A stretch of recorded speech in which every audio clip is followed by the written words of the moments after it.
Hey guys, so this is how you're going to fix when compare at price doesn't show in Shopify. So the most common reason why it doesn't show up is because most of the time the price value is usually at a higher value than the compare at price.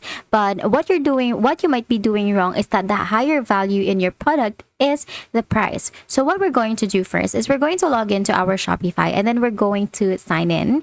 Now from the dashboard, you're going to click on products at the left side of your screen, and then from here you're going to select the product that has the compare at price. That doesn't work, and then from here, you're going to scroll down into the pricing section, and then from here, you're going to enter a higher value in the compare at price and a lower value in the price. So as you can see here, my price is in at 500 pesos. Now for the compare at price, I'm going to set it to 700. So you have to make sure that your compare at price is always higher than the price itself. So again, to display a markdown, enter a value higher than your price, often shown with a strike through. Again, to display a markdown. So if it is not higher than your price, it would not display on your product page. Now, after that, you're going to make sure that you save this page. So just hit on save, and then from there, you can see it already. So let's